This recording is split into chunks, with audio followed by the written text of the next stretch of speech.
Assalamualaikum warahmatullahi wabarakatuh. Jumpa lagi di channel kita Azam Vlog. Ya sahabat, gimana kabarnya? Semoga dalam keadaan yang terbaik ya.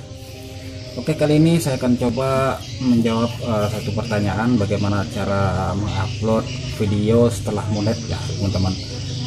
Oke, sebelumnya sebelum menjelaskan, boleh teman-teman tekan like, comment, share, dan subscribe-nya.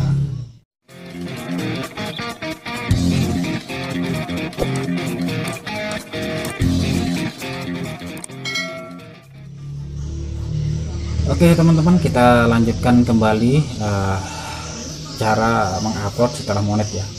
Nah sebelumnya biar nyambung ya, saya akan jelaskan dulu secara simple bagaimana sih cara menguploadnya. Jadi kalau untuk yang YouTuber pemula yang belum monetisasi, biasanya kalau mengupload itu kan langsung publik. Nah teman-teman, jadi nggak perlu ribet, kalian paling hanya membuat judul, deskripsi, dan playlist. Nah itu yang wajib sementara ya teman-teman, bukan sementara, mungkin itu wajib untuk selamanya.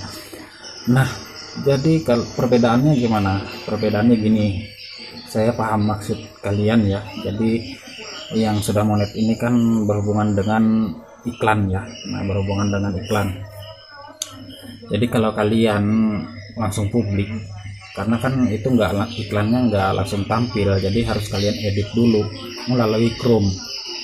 Nah jadi kalian usahakan edit video dulu dengan mengupload, caranya dengan mode pribadi ya teman-teman ya.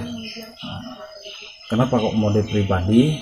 Pertama, kalian akan mudah untuk mengedit ya, mengedit iklan, mengedit tampilan kartu, mengedit layar terakhir di video akhir. Nah itu. Terus untuk playlist atau mengedit ada kesalahan waktu penulisan judul, penulisan deskripsi ada kesalahan, kalian bisa edit di situ. Nah kalian bisa mengedit thumbnail. Nah makanya kalian mengupload harus secara pribadi dulu. Terus resikonya di situ minim ya teman-teman. Kalau kalian misalnya ada melakukan kesalahan atau video kalian ada yang teledor sehingga membuat suatu pelanggaran, kalian artinya masih belum kena gitu ya teman-teman, masih selamat. Kok bisa tahu? Nah karena di situ biasanya dolar kuning ada ya teman-teman, ataupun di situ dolar langsung digaris ya teman-teman ya. Itu enggak sama sekali nggak bisa dimonetisasi kalau sudah garis hitam. Itu bahaya ya teman-teman. Jadi ingat nih buat teman-teman ya, apabila sudah dolar kalian garis hitam, itu tidak akan jadi uang sama sekali ya teman-teman. Jadi lebih baik hapus videonya. Nah jadi begini ya teman-teman, kalau kalian mengupload secara pribadi itu keuntungannya.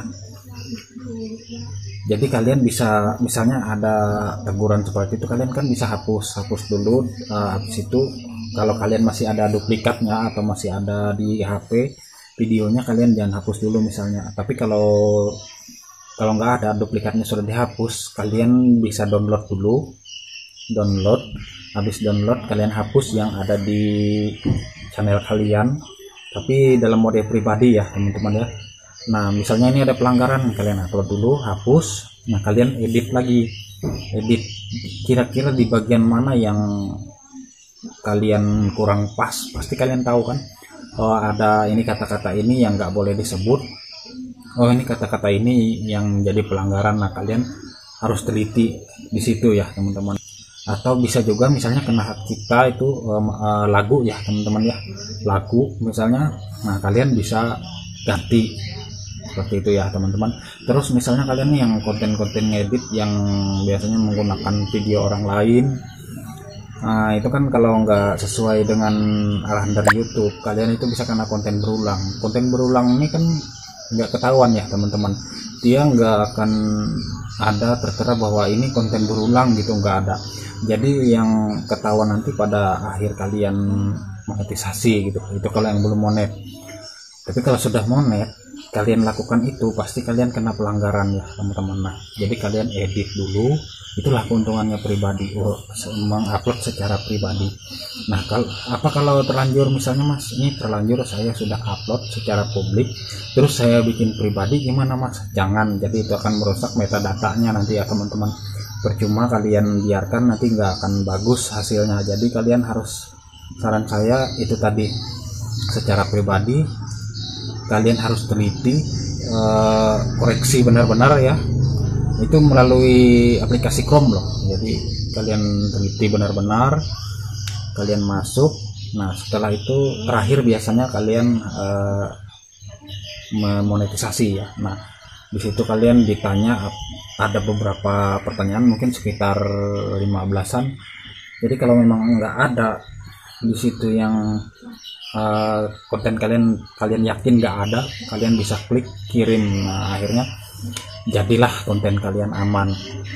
Di situ nanti ada pertanyaan ya teman-teman, apakah konten kalian melanggar ini, apakah konten kamu ada isu ini. Nah itu kalian harus dipahami ya teman-teman, karena itu pas ngupload kalian kalau sudah monetisasi itu agak ribet ya.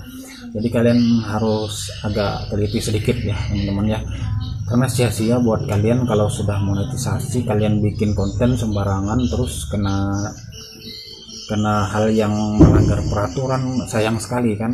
Nah jadi ibarat mancing, kalian mancing, gagangnya rapuh, jadi sudah dapat mau diangkat patah. Nah jadi nggak ada hasilnya ya teman-teman ya. Nah jadi usahakan jaga channel kalian baik-baik. Dan saran buat kalian kemarin ya, mudah-mudahan kita dijauhkan dari hacker ya teman-teman ya. Nah ini banyak sekali channel yang dihacker, jadi bukan masalah, kadang-kadang ya masalah uang ya teman-teman ya. Kadang-kadang masalah uang, kadang-kadang kalau orang masalah dengki ya. Kalau iri sih enggak.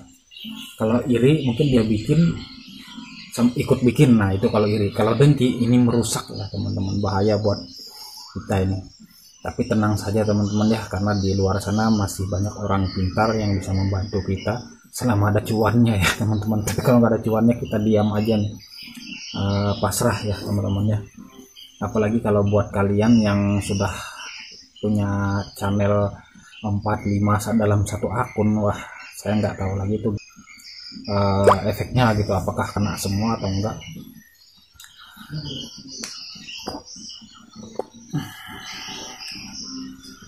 Nah teman-teman, mungkin hanya itu yang bisa saya sampaikan, mudah-mudahan bisa dipahami ya teman ya.